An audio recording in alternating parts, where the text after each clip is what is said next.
Bom, Basbal, em primeiro lugar, queria te agradecer por ter aceitado esse meu convite, né, de, de conversar com você sobre dois livros teus, né? Na verdade, o livro que começou esse desejo é esse livro, sobre o qual a gente vai conversar numa próxima ocasião, né? Mas aí eu propus da gente ter uma conversa prévia, quase que preparatória, sobre o manual do artista, etc., né? Que é um livro de 2013, mas que foi publicado, uma tradução dele 10 anos depois, né, em 2023, lá na Argentina, né? Traduzido pelo Hernan Borisonic, né? E tem uma série de questões aqui que eu achava que seria interessante a gente ter uma conversa antes de passar para a conversa sobre o livro, sobre os diagramas, né? Uhum. Antes da gente entrar propriamente no livro, até porque esse vídeo eu acho que ele vai circular não só entre pessoas que já conhecem o teu trabalho, né, do meio das artes visuais, mas também no meio da filosofia, que é o meu meio, né, do laboratório, do qual eu participo lá no FRJ, junto com a Carla Rodrigues, né. E aí eu queria te pedir brevemente, assim, para falar sobre alguma coisa que eu acho que pode ter uma relação com essa noção do artista, etc., que são três elementos que eu gostaria de saber um pouquinho mais, né? Que são transições que estão um pouco na origem do teu percurso, que você é um cara que faz uma transição de São Paulo para o Rio, né? Onde você fica, né? Você também é um cara que começa como estudante de biologia e depois vai para as artes visuais, né? E, por fim, tem um terceiro deslocamento, que é que você, num determinado momento, entra para uma carreira acadêmica e se torna professor universitário, né? E, então, assim, queria que você me falasse um pouquinho, brevemente, né? Explicasse um pouquinho como é que se deu isso, porque eu desconfio um pouco que algo desse etc. já estava aparecendo nesses deslocamentos, forçando um pouco esse artista, etc. Né? Uma desconfiança minha. Né? Então, se você pudesse falar um pouquinho sobre isso, acho que seria interessante. Legal, Cláudio. Bom dia. É um prazer realmente estar em contato contigo. Fico super feliz dessa sua iniciativa, desejo, enfim, de da gente se aproximar a partir dessa conversa sobre os livros. É bem curioso também, né, essa minha inscrição como entre aspas, artista visual, artista plástico, e também mobilizar a sua atenção a partir do objeto livro, da forma livro, né? Um livro de textos, de pequenos ensaios, um outro livro, já um livro, vamos dizer assim, mais próximo à produção de visualidade, o livro dos diagramas, né? Mas, então, é com muita alegria que estamos aqui nesse encontro, e para mim é um prazer muito grande né, ter essa conversa. Então vamos lá, um bom início, né? Um bom início com o prefixo trans, né? As transições, e você já toca aí em algumas questões interessantes e bastante amplas, né? Bom, a sua primeira pergunta sobre esse deslocamento Rio-São Paulo, São Paulo-Rio, né? Na verdade, São Paulo-Rio, né? Mas eu posso falar Rio-São Paulo porque o meu pai ele passou a adolescência no Rio de Janeiro e morando em São Paulo, quer dizer, desde que eu nasço em São Paulo, ele sempre, né? Toda a minha vida ele falava do Rio de Janeiro, sempre permaneceu com uma ligação muito forte com a cidade do Rio de Janeiro. Então, quando eu vim morar no Rio de Janeiro ainda adolescente, né, essa cidade já existia um pouco no meu imaginário, mas eu não tenho muito o que falar, porque não foi uma mudança desejada, assim, né? Eu não pensei, vou para o Rio. Isso foi uma circunstância familiar. Meu pai veio trabalhar no Rio de Janeiro e a família toda, então, se mudou com ele. Eu me mudei num momento de final de adolescência, né? Eu fiz o terceiro ano do segundo grau no Rio de Janeiro ainda e o vestibular, né?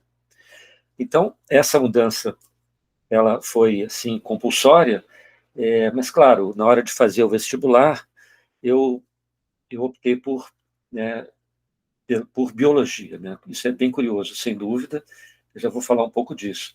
Mas essa minha vinda adolescente, final da adolescência, para o Rio, eu trouxe alguma iniciação no campo das artes, né? Eu estava ligado ainda em São Paulo, né, nesse final da adolescência, a grupos que estavam fazendo coisas em torno de desenho, de histórias em quadrinhos, tinha o meu aprendizado musical a partir do violão e outras coisas. Quer dizer, eu permanecendo em São Paulo, minha intenção era seguir, né, por algo que eu pensava que seria o cinema. Então, quando eu cheguei no Rio, eu estava desconectado desses círculos com os quais eu me iniciei em São Paulo. Quer dizer, eu fui me desconectando, porque eu estava em outra cidade. Vamos lembrar que era um momento ainda analógico, isso era final dos anos 70, né? 76 para 77. Então, a comunicação não era tão simples, eu mantive uma correspondência por cartas com alguns amigos, né? Eram outros momentos. Não havia a proximidade de hoje, né? Que você está em qualquer lugar, próximo de qualquer lugar, mais ou menos, né? Então, essa mudança para o Rio significou, sim, um corte geográfico, em certa medida, né? Eu me desconectei de um círculo de amizade, fui pouco a pouco me desconectando e refazendo esse círculo aqui.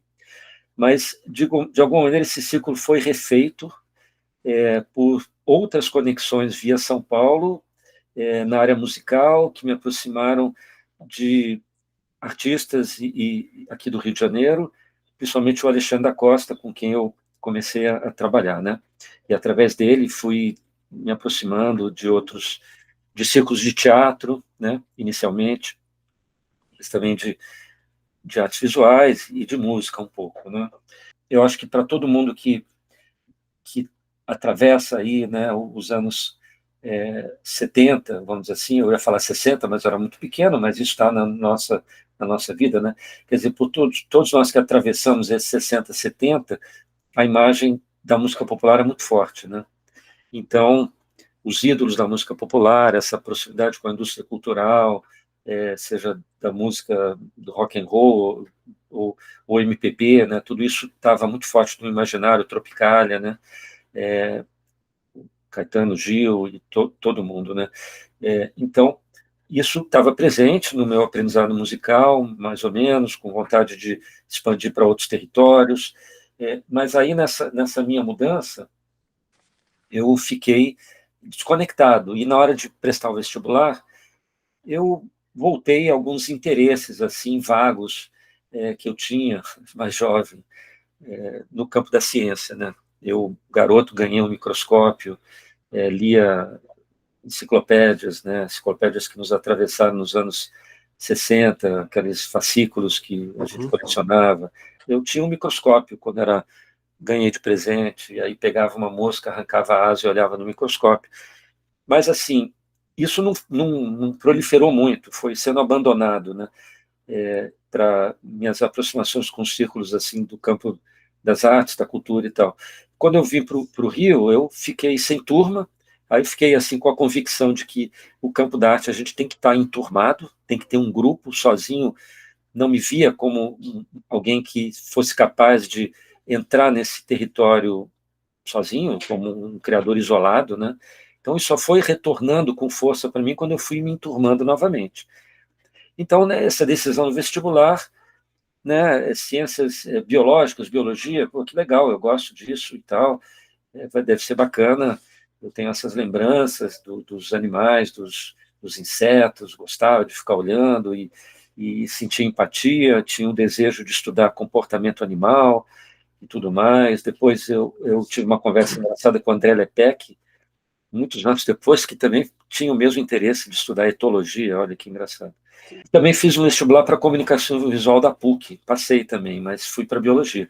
Na biologia, encontrei outros como eu, que acabaram não tendo interesse em seguir carreira de biologia, mas eram músicos, né? A gente meio se enturmou.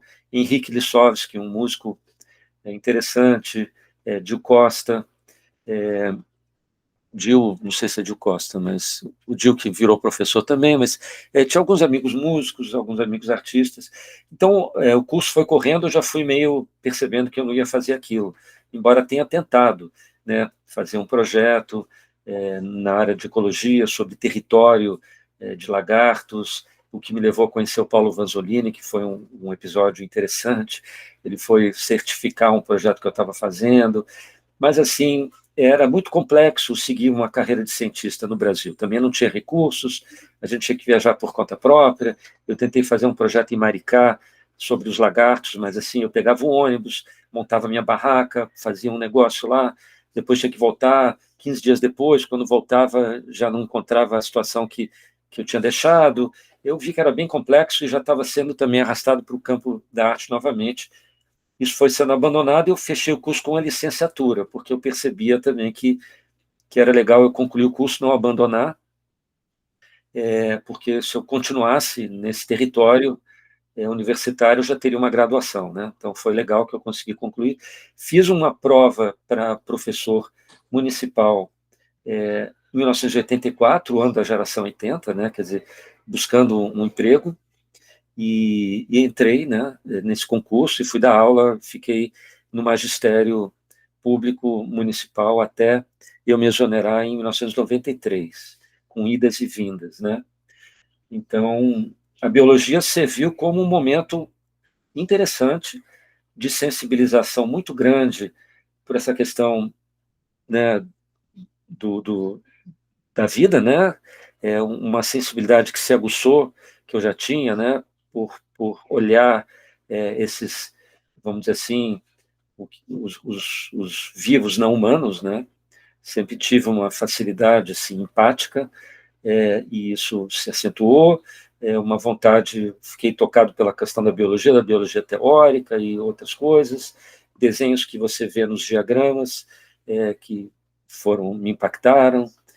Por ter feito essa licenciatura, eu pude dar aula, percebi que dar aula no magistério público era muito complexo, muito difícil e muito importante como profissão, mas eu me percebi não apto, né, quando via meus colegas ali, porque aquilo não estava no meu imaginário, mas de alguma maneira me treinou, né, para alguns anos depois poder trabalhar na academia, na universidade, dando aulas, né, um pouco. Mas esse terceiro deslocamento, então, é, ele surge mesmo também por uma consciência de que, não sei, né, eu lembro quando eu ingressei na pós-graduação, não era o mestrado ainda, da PUC, de História da Arte e Arquitetura no Brasil, em 85, né, na entrevista me perguntaram por que eu estava fazendo aquela prova. Eu falei, bom, para poder dar aula na universidade, né? Eu achava que, em termos econômicos, era muito difícil eu me sustentar nas contingências do mercado da arte e, portanto, eu deveria ter um emprego qualquer, né? E achava que dar aula não era tão distante assim. Quer dizer, então, por um certo modo, a universidade é um lugar que no qual eu vim trabalhar, né, já respondendo a sua terceira pergunta. É um lugar bastante difícil, no sentido da pesada burocracia que atravessa, o estigma do funcionalismo público, e outros fatores limitantes que nos atravessam no Brasil, né, que limitam esse lugar um pouco da academia, né, do intelectual na academia, mas, por outro lado, é um lugar de trabalho intelectual, né, que me alimenta bastante, embora eu tenho que admitir que é um exercício bem complexo esse tempo, né, a divisão do tempo finito da vida entre as demandas da academia e as demandas de um circuito de arte.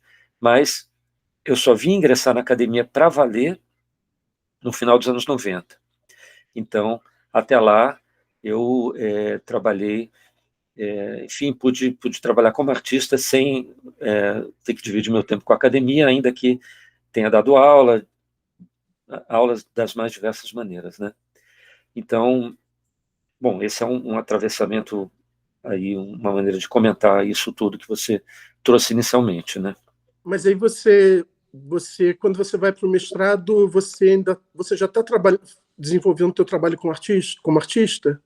Sim, sim, sim. Mestrado, eu prestei o mestrado na ECO, né, em 91, entrei em 91. Sim, inclusive o texto que foi importante para o meu projeto foi um texto que eu fiz para a revista Gávea, né? Um texto que é alimentado, sem dúvida alguma, já pela minha experiência com o que eu vinha chamar projeto NBP, né? Porque me angustiava muito, vindo da tradição da fenomenologia do Brasil, né? Não ter, né? Isso foi uma marca também das pessoas com quem eu encontrei na PUC, né? Professores, enfim, que eram críticos, artistas, né? A dificuldade de legitimar o papel do artista escritor, né? Então, havia uma força de leitura, como é que se diz, um privilégio da leitura das obras, uma leitura vivencial, né? Então, e um estigma da arte conceitual no Brasil, que eu percebi, detetei logo, né? Então, eu entro no mestrado já tentando equacionar essa relação entre campo discursivo e visualidade, ou materialidade, como talvez eu dissesse hoje, né? E isso já é resultado das minhas práticas artísticas, não era simplesmente uma visão teórica. Mas sempre procurei, no campo da teoria, resolver também alguns desses impasses, né? Então, isso quer dizer que as tuas próprias, vamos dizer, questões, especulações desenvolvidas no próprio campo da arte já permitiam que você desenvolvesse um trabalho, vamos dizer, discursivo, intelectual, teórico, num outro campo, que é o campo da academia, que é o campo universitário, né? E não o contrário, né? Sim, exatamente, não o contrário. Eu tenho muita... Essa questão, para mim, ela é muito delicada, e é uma maneira como eu também achei que eu tinha que conduzir essa relação, né? Não deixar que eu fosse simplesmente conduzido por um fio teórico, numa Sim. velocidade que ultrapassasse as minhas ações práticas, plásticas, enfim, e vice-versa, né? Quer dizer, então, na verdade, deixando o trabalho me conduzir, né? Sim. E aí eu entro, sim, na universidade com algo que, naquele momento, eu não percebia exatamente assim, mas era o meu projeto NBP, né? Quer dizer, quando eu coloco aquelas letras nos primeiros objetos ou na parede, as iniciais, e já crio assim o que eu chamo de um manifesto inicial e tal, eu já estava nesse embate, né? Nesse embate de deixar o fio da palavra me conduzir, ou que esse fio da palavra me conduzisse de volta à necessidade de proposição de uma experiência plástica qualquer, artística qualquer, que também me trouxesse novos problemas. Essa condução ela é bem complexa, bem difícil, na verdade, Cláudio. Eu não sei, eu me indago o tempo inteiro, ainda hoje, né, sobre a recepção do meu trabalho pelo circuito através dessas minhas decisões, né? Se, vamos dizer assim, para o bem e para o mal, foram certas, foram erradas, mas eu fui me constituindo assim. Mas eu percebo que isso traz particularidades na recepção do meu trabalho, que eu diria que são complicantes, assim, no sentido imediato da palavra. Eu acho que uma coisa que chama atenção assim na leitura dos textos, né, do manual, é, é que, confirmando um pouco isso que você está dizendo, né, é que são muito raras referências teóricas nos textos. Nos textos você, o tempo todo, é autor do teu texto, o tempo todo. Quer dizer, o tempo todo é um texto em que você está falando como artista e não como um teórico da arte, né? Então isso é uma coisa muito impressionante, porque isso vai se mantendo, né? Quer dizer, isso parece ser uma coisa tão intrínseca, né? No próprio processo da escrita, né? Que você está escrevendo como artista, né? Que praticamente não existem referências teóricas, e mesmo as referências à história da arte são muito parcimoniosas, né? Só quando são realmente, que você julga muito essenciais, né? Mas elas, mesmo que haja, o que há, às vezes, é um próprio exercício de crítica da arte sobre a cena contemporânea, que você está do teu momento ali, né? E aí sim, você faz referências a artistas, mas artistas seus contemporâneos, que estão produzindo ali, né? Mas há referências, assim, a nomes da história da arte, mesmo isso é raro, né? Então, isso eu acho que isso um pouco confirma isso que você está dizendo agora, né? Que eu acho que é uma coisa muito que também faz com que os textos tenham uma originalidade muito forte, assim, né? Eu fiquei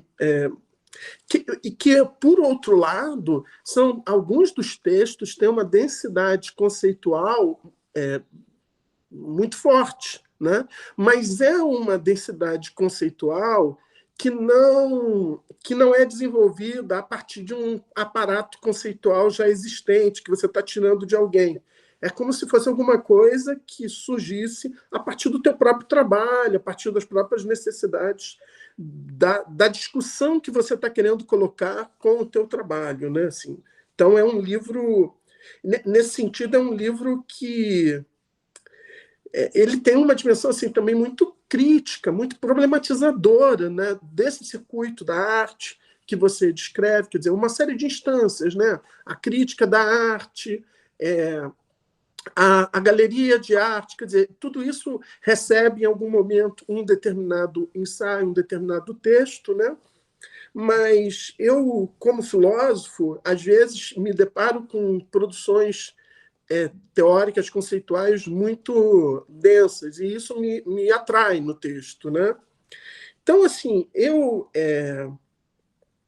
essa questão do artista, antes, então, já de partir para ainda se mantendo numa dimensão introdutória, essa coisa do artista, etc. Essa formulação, quando que ela surge? Eu lembro que numa rápida conversa anterior, você até falou dessa formulação como uma espécie de hit, né? Você deu essa formulação que eu achei interessante. E aí, então, eu queria te perguntar um pouco essas duas coisas, assim, ainda nesse âmbito um pouco mais genérico, antes da gente entrar para discutir o texto, como é que essa noção do artista, etc., vem, né? Quer dizer, você já estava um pouco se debatendo com isso na tua própria vida, no gerenciamento do teu percurso ali, como artista, professor, etc. E também sobre essas repercussões, né? Quando você fala dessa coisa do hit, né, e tal, se você pudesse falar também um pouquinho sobre isso, seria interessante. Legal, legal, Cláudio. Então, os textos realmente reunidos nesse livro, eles foram escolhidos, né, dentro da minha produção escrita, né? Eu deixei de fora alguns textos de cunho mais ensaístico para escolher um conjunto de textos que tem essa dicção que você reconhece, né?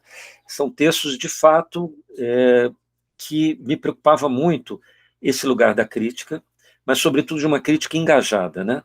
Porque eu não via outro lugar para ocupar como esse escritor interessado nas obras minhas e de colegas. Eu não queria ocupar o lugar do crítico no sentido do crítico, né? Então, onde está a dicção dessa escrita a partir de um artista, ou seja, a partir de um contato com a força de uma produção não discursiva, né? Uma produção plástica qualquer, uma produção material qualquer, que não é só da palavra, né?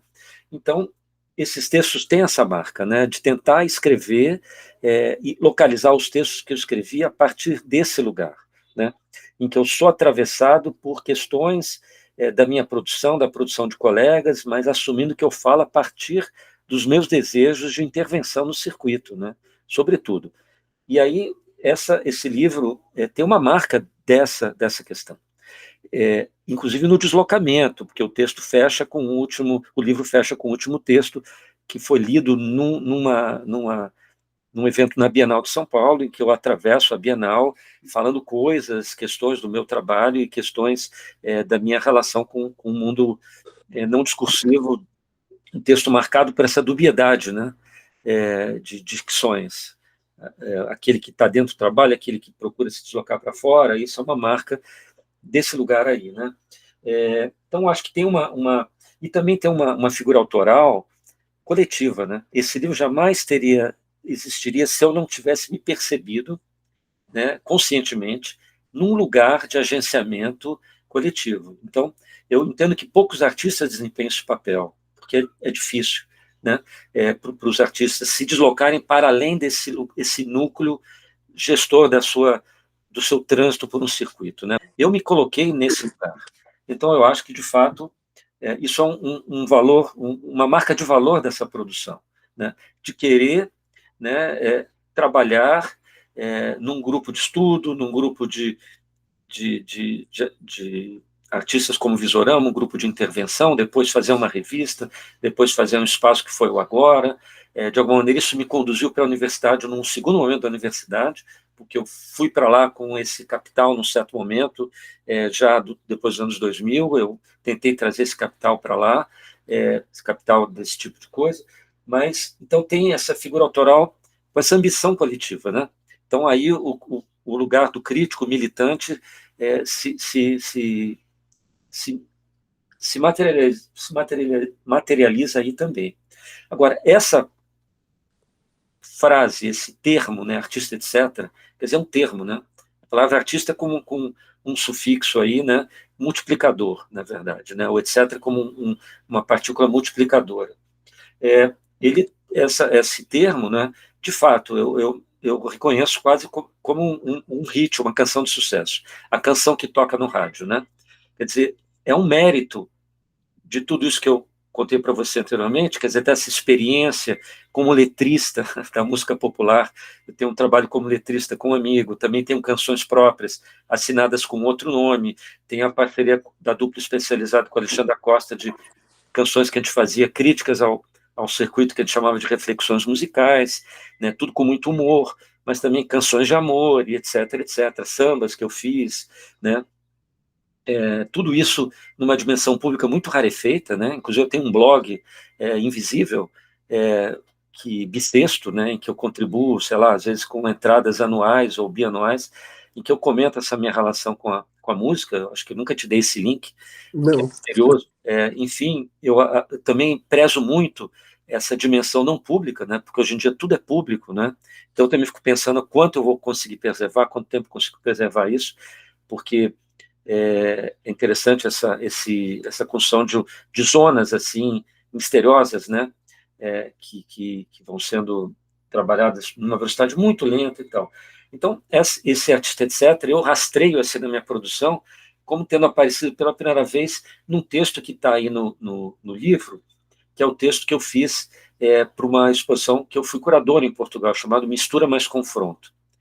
Na releitura que eu fiz do livro, quando o nosso amigo traduziu, eu reli todo o livro, e esse foi o texto que me capturou mais. Eu fiquei achando, esse é o melhor texto e tal, nessa releitura. Foi o que eu mais gostei, pela impertinência desse autor, jovem autor, e pelo deslocamento que eu faço pelas questões do meu trabalho, pelas diferenças entre Brasil e Portugal, pelas obras dos meus colegas ali, né, que estavam na exposição, tem que comentar cada trabalho, enfim. E ali eu acho que eu grafei pela primeira vez o termo artista, etc., o texto é de 2001, porque responde a essa questão, que era uma questão concreta, e no esquema do trabalho neoliberal, das pessoas quererem enquadrar você numa atividade só, né, para poder, vamos dizer assim, reservar o seu nicho no mercado de trabalho, né?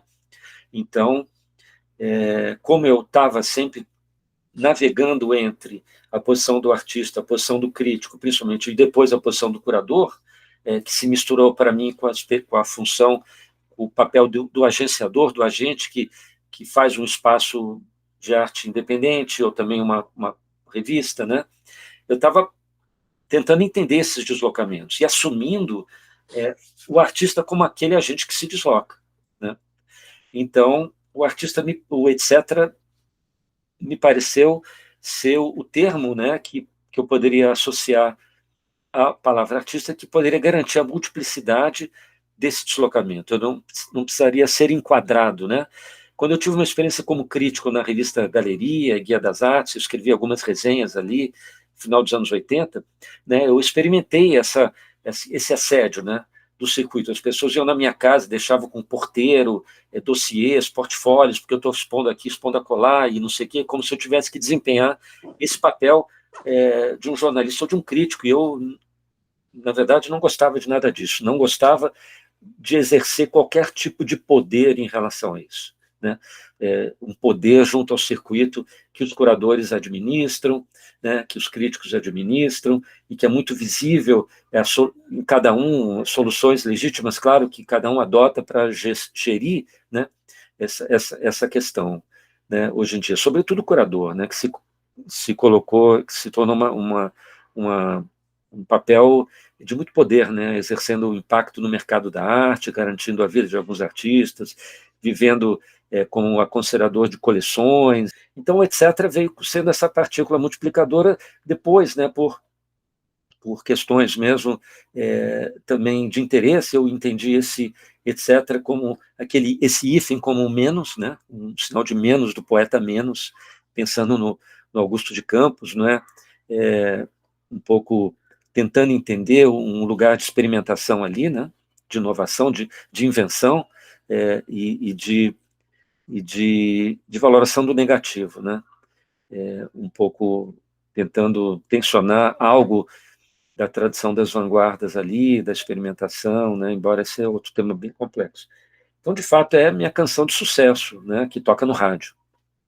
Você disse que existem alguns artistas que jovens fizeram depois que assimilaram isso, né? Você de vez em quando se depara com isso, se tem encontros com isso, né? Em outros lugares, em outros estados, né? Sim, não, exatamente. Isso é muito interessante, porque eu mesmo não me autodefino como artista, etc., no sentido assim protocolar, né? Mas assim, isso volta para mim, que acho que você como escritor, como alguém ligado ao livro também, entende o que é esse retorno, né? Quando volta, mas o que volta através do leitor, das leitoras, do uso, da apropriação, né? Como se não dissesse respeito mais a gente, são invenções além de nós, né? Então isso sempre me surpreende. Já vi, né, um evento na Argentina que era um colóquio em torno do artista, etc., ou mesmo gente que se define no Instagram como artista, etc., professor, etc., travesti, etc., e etc., etc. Então é muito legal. Quer dizer, outros usos de artistas em outros momentos, né? Vi que o grupo Art and Language, numa documenta de 72, também, no catálogo, definiu seus trabalhos a partir do etc., né? O próprio Cildo Meirelles, num salão dos anos 70, quando não queria ter o seu trabalho categorizado como pintura, desenho ou escultura, também colocou categoria etc. Quer dizer, tem usos aí, né? O etc. é reivindicado, entendo, sempre quando há um desejo de não se deixar enquadrar, né, por categorias de modo simplista. Então, está ali o etc. como esse lugar de resistência, né? Agora, entendo que a pressão é a pressão do circuito econômico, né? De você enquadrar profissionalmente cada papel, e um bom enquadramento de cada um no seu lugar permite um funcionamento mais eficiente, né? Curador faz curadoria, artista faz arte, crítico critica, mas se você tem um crítico que faz arte e curadoria, um curador que faz exposição, já começa a criar ruídos assim, né? Embora, se você for olhar com uma lupa, não existe uma linha que separe bem essas categorias, né? Então, de alguma maneira, eu reivindiquei um lugar meio à deriva aí, né? Que não é simples de manter, né? Eu acho assim, esse artista, etc., na medida em que ele se torna etc., na medida que você propõe esse deslocamento, isso tem como efeito que o próprio circuito também se desloque, que você, por exemplo, coloca logo na apresentação que os textos que você reúne ali se referem diretamente ao circuito da arte e à imagem do artista, né?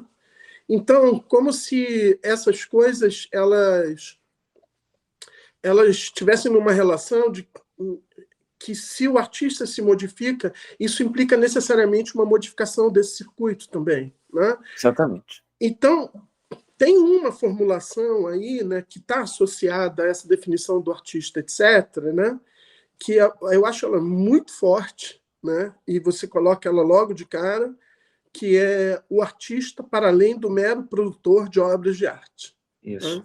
Eu acho essa afirmação... talvez ela seja a afirmação mais forte, assim, né? Porque ela joga essa noção num nível de definição que não é simplesmente essa de um artista que tem outras funções, que assume outras funções, como se uma pessoa que tivesse 2, 3 empregos, mas como se fosse uma modificação no próprio estatuto do artista e da arte, né? Então, assim, queria se você pudesse falar um pouco sobre essa afirmação, né, que eu acho uma das mais fortes, né? O artista para além do mero produtor de obras de arte, né? Sem dúvida, Cláudio, muito bem pensado aí, porque concordo com você, né? Inclusive, às vezes, muitas vezes, em falas públicas, eu me sinto o dever de ser cauteloso, vamos dizer assim, para não ofender certos artistas, né? Mas eu acho essa sentença é muito importante para mim, ela é uma sentença forte, sem dúvida alguma, mas ela vai de encontro a uma certa, que eu diria, uma certa hipocrisia do circuito da arte, né?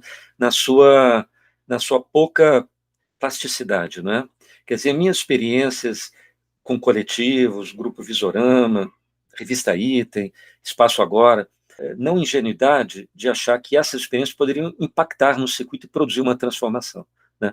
O circuito permanece o mesmo, a gente faz o esforço da intervenção, mas o circuito logo se reconstrói, não muda, né?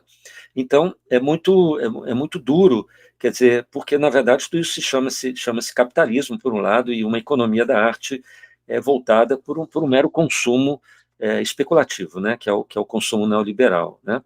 Claro, exceções, etc., etc., mas a economia dominante da arte está voltada para isso. Então, demarcar o valor da prática do artista para além da produção das obras de arte, para mim, é simplesmente uma leitura que eu faço vamos dizer assim, do capital que eu acho interessante da arte moderna e da arte contemporânea. Eu entendo que a arte moderna e a arte contemporânea demarcaram esse lugar, né, de valorizar artistas também pelo seu trabalho crítico-teórico pelo seu trabalho de intervenção. O Hélio Sica era um artista, né, ou é um artista, mas eu digo era, porque eu pensando o Hélio vivo, que marcou o valor da sua prática também por uma produção crítica teórica, né? Inclusive rejeitava a economia da arte no sentido tradicional que ele mesmo enfrentava, né? Seja por razões de uma vida mais aristocrata, ou, né, herança de família, ou isso ou aquilo, mas que também tem que ser levado em conta, evidentemente, mas ele demarca uma posição do artista que também é crítico-teórica, assim como outros artistas, né? Como Donald Judd, Robert Morris, né? Todos têm um trabalho dito teórico, o próprio Marcel Duchamp, né? Que é alguém que se propôs a uma produção pequena de obras de arte e demarca a sua posição, sua imagem do artista também como alguém que reflete, né, sobre o circuito do seu tempo e tudo mais. Então, porque eu tenho total convicção que esse lugar de prática ele é construído também pela essa produção de valor, né? E também, Cláudio, entendendo que a produção da obra de arte não garante o valor da obra, né? Ela tem que circular. Não adianta eu produzir um trabalho e ele sair direto do meu ateliê, do meu estúdio para a coleção. O trabalho não ganhou valor social, porque não circulou. A economia especulativa, você arranca o trabalho do estúdio para a coleção, né? Quer dizer, de um armário para outro armário, de um proto-lugar, que é um lugar que é um lugar protegido, né? O estúdio do artista não é nada, é apenas um lugar de produção, para um lugar de especulação, né? Produção e especulação numa linha direta, e o trabalho ganha valor circulando. Quer dizer, se você for olhar a minha produção, todo o valor agregado a ela é um valor de circulação, um objeto que circula, workshops você que eu faço com grupos, conversas coletivas com grupos, algumas exposições que são feitas para visitação, sistema cinema, câmara de circuito fechado que devolve um olhar a partir das ações dos visitantes pela galeria. Quer dizer, meu trabalho vai agregando valor através do contato com grupos, né? Com pessoas concretas, com fruição, com a tal da expectação, né? E pouco valor especulativo financeiro, né? E no final das contas, quando essas coisas chegam ao mercado, elas não têm valor, não têm valor em papel moeda. É muito difícil fazer essa transposição. Então, por isso que eu digo, né? Ser artista para além do mero produtor da obra de arte, porque para agregar valor à obra de arte não basta apenas produzi-la materialmente, né? Existem uma série de operações que vão construindo esse valor. Hoje em dia, no capitalismo neoliberal, a ação especulativa é a maior, né? Que o mercado financeiro funciona com isso. Sim. Então, de alguma maneira, é uma resistência a isso, vamos dizer assim, ou na verdade, querer modificar isso, né? Como você diz muito bem, eu acho que todos os artistas querem modificar, né? Quer dizer, e modificam, só que em escalas micro, macro, de funcionamento lentíssimo, né? Eu acho que é interessante ver que isso se reflete não só nas tuas ações e atividades, vamos dizer, fora do espaço expositivo, mas dentro também do espaço expositivo. Você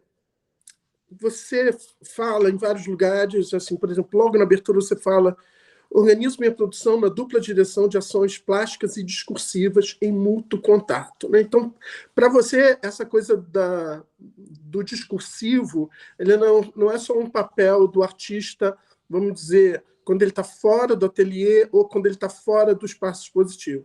A questão discursiva, ela adentra o espaço expositivo. E aí isso faz com que... Bom, aí tem várias questões que eu acho que a gente vai poder discutir até mais profundamente isso quando a gente for conversar sobre o livro dos diagramas, né? Mas isso já começa a aparecer aqui, inclusive um dos textos você já faz menção aos diagramas aqui, né? Mas, assim, uma coisa que eu estou pensando é que esse teu modo de fazer artístico convoca também o chamado espectador para uma posição que é menos estético-contemplativa e mais, vamos dizer, ético-envolvida, né? Ou seja, porque aí você até tem obras de arte, você tem uma materialidade, para usar a palavra que você disse que hoje você prefere, né? Então você é um produtor de materialidades, né? Mas então tem uma dimensão visual, né? Tem uma dimensão plástica, mas ao mesmo tempo essa materialidade ela está ali buscando um espectador que estabeleça relações. Isso está presente não só na produção da materialidade, né, mas está presente também, por exemplo, nos jogos, né? Então, está presente no projeto Você Gostaria de Participar de uma Experiência Artística, né? Onde há uma materialidade, que tem esse objeto, né? Que é o objeto NBP, mas, ao mesmo tempo, não existe a possibilidade, quer dizer, até existe, eu imagino até que você já tenha tido convites nesse sentido, né? De colecionadores que querem colecionar o NBP, né? Que querem inserir o NBP num arquivo, né? Mas a ideia do projeto não é. A ideia do projeto é que você estabeleça relações. Então, tem uma transição aí do estético para o ético, que essa articulação entre o plástico e o discursivo acaba produzindo, né, no teu trabalho. Eu falo isso como também espectador, né? Porque eu já entrei em várias exposições tuas, né? E aí eu sempre fico impressionado isso, como sempre sou convocado, né, a me deslocar naquele espaço, a interagir com os objetos, né? Então, isso acaba... Esse ativismo ele que pode estar presente no teu trabalho crítico, no teu trabalho de escrito, mas ele também está presente no teu trabalho de artista, produtor de materialidade, de exposições, etc., né? Sim, sim, sim, Cláudio, muito bem percebido, muito legal a sua leitura nesse sentido, primeiro, né? De lançar o discurso para dentro do espaço positivo, né? Faço um parênteses, você perguntou do artista, etc., né? Eu publiquei recentemente um texto na revista Palíndromo, não sei se eu te mandei esse link, mas que é uma revista que escreve sobre questões sonoras, onde eu tento rastrear o artista, etc., aparecendo no meu trabalho a partir das questões sonoras do trabalho, né? Então, assim, seja a dupla especializada com as suas canções, seja o momento da Bienal de São Paulo em 2002, quando involuntariamente o trabalho é fechado, porque o curador alega que ele está fazendo muito barulho, então tem um bar da batida da bola, né, na chapa de metal da instalação, né, que levou ao fechamento da instalação, eu tive que negociar a reabertura, né? Então esse ruído involuntário é um momento de tomada de consciência da força da sonoridade no trabalho, né? E essa partícula, ela é, artista, etc., construída num breve texto, mas com uma consciência qualquer da força da oralidade e uma força mnemônica, né, da obra de arte, ou do poema, ou do texto, enfim, como querendo atravessar o tempo, né, resistir ao tempo a partir dos seus apelos mnemônicos, né, de colar, como um refrão qualquer pop cola enfim, na mente do espectador, né, no corpo, eu digo, né, quer dizer, contaminando os corpos, né. Então, esse artista, etc., tem essa inteligência também, né, não apenas uma avaliação das categorias artista, curador e tudo mais, né. Então, tem isso. Isso eu digo porque isso é uma intromissão verbal sonora, né. Quer dizer, essa consciência da sonoridade, ela vem tardia, mas ela vem sendo perseguida o tempo inteiro, ao longo do meu processo, de muitas maneiras, né?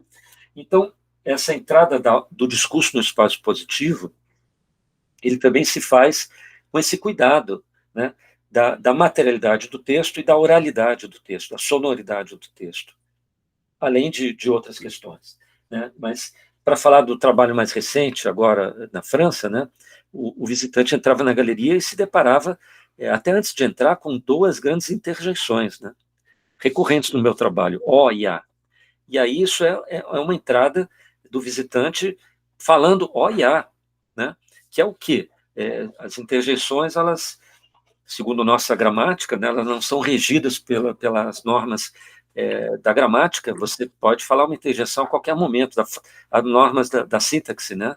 Então, não sei de sujeito, verbo, predicado, você fala ó, a, e pode ser dor, pode ser prazer, pode ser uma exclamação qualquer de emoção, né?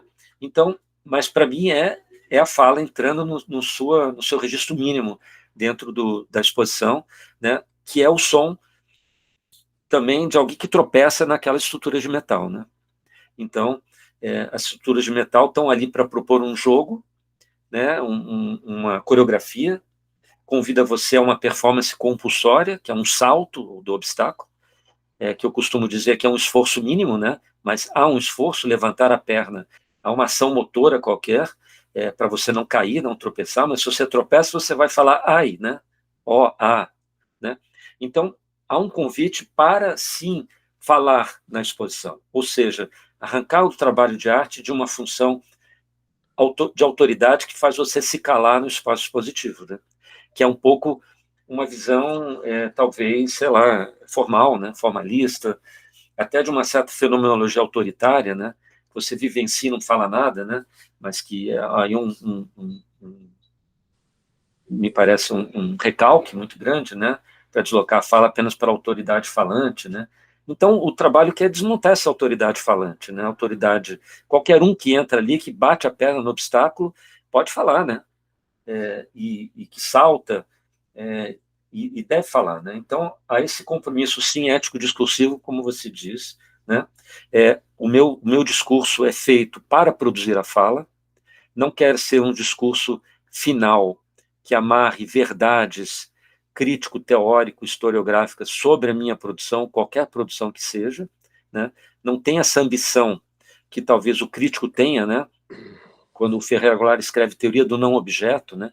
Tem uma pretensão ali de uma autoridade do discurso de marcar esse termo, né, com uma definição, com alguma coisa assim, vamos dizer assim, de um corte, né, de um modo brilhante ele fez, evidentemente, né, está já registrado numa memória coletiva, né. Mas eu tenho cuidado no meu texto de fazer textos sempre abertos, né, não são conclusivos, porque eles vão ser completados pela fala seguinte de quem quer que seja, né. Eu quero me inserir em circuitos falantes, em falas em processo, em andamento, né, sem qualquer pretensão de, vamos dizer assim, construir pontos finais nessa dinâmica. Então, isso vem de uma certa tradição experimental brasileira, quer dizer, para mim, essa vontade de inclusão do espectador, ela se manifesta já em meados dos anos 80, porque eu achava que se eu quisesse construir um diferencial na minha prática como artista brasileiro, numa perspectiva planetária, já se colocava, né, global, né? Isso é uma marca do meu trabalho, não querer me manter nos limites de uma nacionalidade, né, porque a gente saía da ditadura nos anos 80 e não foi nenhum sentido nesse registro de uma arte nacional, então eu já queria estar na Terra, no planeta Terra, né? Então, naquele momento eu não usava esses termos, né, mas hoje eu vejo com clareza, né, até numa exposição coletiva, uma entrevista coletiva lá na França, na abertura dessa exposição, quando a gente estava abrindo a exposição, né, depois da fala do curador, me fizeram essa pergunta, né, e eu falei, não, eu sou um artista do planeta Terra, todo mundo riu e tal, mas é a nossa condição, né, hoje, de pensadores, né, não somos mais locais simplesmente. Então, nesse sentido, também, né, você trouxe o termo relacional, eu acho interessante pensar nesse embate com um certo campo crítico-teórico, né, historiográfico da estética relacional, em que eu reivindico esse relacional no meu trabalho com outra genealogia, né, não aquela daquele autor Nicolas Bourriaud, né, que vem da Lígia Clark e outros desdobramentos que a gente poderia localizar aqui, né. Mas, então, é isso, né, essa construção de um aparato, né? Realmente é um aparato, material teórico, discursivo plástico, enfim, que avança ali, né? E não é de uma simples assimilação, mas ao mesmo tempo ele é vocalizável, né? Ele é, ele é cantável, ele é memorizável, né? Nesse sentido, ele reivindica os corpos daqueles que entraram ali como multiplicadores, né, disso. Agora, isso depende do seu desejo. E então o trabalho investe também nessa captura do visitante de alguma maneira. Mas Tá, eu ia colocar uma última questão, mas eu acho que ela já pode ser colocada quando a gente for discutir os diagramas. E aí, então, a gente poderia fechar por aqui? você que sabe, você é um entrevistador. Não, eu estava pensando em manter essa questão do... A questão que eu vou deixar, então, para a gente lançar é que essa relação entre que me interessa muito, assim, uma coisa que me interessa muito no seu trabalho, é que, além dessa dimensão toda, vamos dizer, que essa dimensão, vamos dizer, ética, que essa articulação entre o visual e o discursivo do teu trabalho produz, né? Então tem a questão de como se dá a relação do espectador com o teu trabalho, etc., né? Que permite também entrar daí dessa dimensão da oralidade, né? Do sonoro, né? Tal, da vocalização, né? Mas ela também tem um ponto que aí eu talvez seja um pouco mais especulativo, filosófico, que me interessa muito o seu trabalho, que é uma certa indistinção que o trabalho acaba produzindo entre o visual e o discursivo, né? Então, que tem um ponto ali que que você... Eu acho que sempre caminha muito para essa direção, né? Um ponto onde o discursivo vira visual e o visual vira discursivo, e como se é uma coisa que andasse sempre nessa margem muito tênue, né? Que eu acho que o diagrama é o lugar de, digamos, uma apoteose disso, né? Por isso que eu acho que ele prepara essa questão, ela é a questão mesmo lá dos diagramas, né? Mas, num certo sentido, isso está desde o início. Por quê? Porque se você pega apresenta os primeiros textos, os mais antigos aqui da coletânea, elas sempre vão falar dessa questão da visualidade, da discursividade, como coisas que têm um mútuo, se afetam mutuamente, né? Então, eu sempre fico muito fascinado com esse produto, com esse efeito, vamos dizer assim, né? Das tuas produções, né? Legal, Cláudio. A gente deixa embutido isso para a próxima? Sim. Não, mas legal. Eu acho que isso é um ponto central e, de fato, me ajudou muito conseguir organizar isso, né? E é um mote que eu sigo, porque não só ele permitiu equacionar essas diferentes práticas, né? Na verdade, isso, para mim, é uma questão que, inicialmente, é totalmente Foucaultiana, né? Isso não é um cachimbo, está ali. Né, é magritiano-Foucaultiana, né? Mas também ela da arte conceitual ou conceitualista, né? Que eu acho um momento importante, e de fato foi organizar isso foi muito produtivo para mim, né? No sentido de poder conduzir a produção plástica e a produção teórica, tanto separadamente, quanto entendendo aonde esses lugares se encontram e se mordem, né, um ao outro, vamos dizer assim, né? Uhum. Enfim, seguimos então. Ok. É uma série, né? Isso. Tá bom. Até a E próxima, então. termina sempre no momento da trama, Isso. né?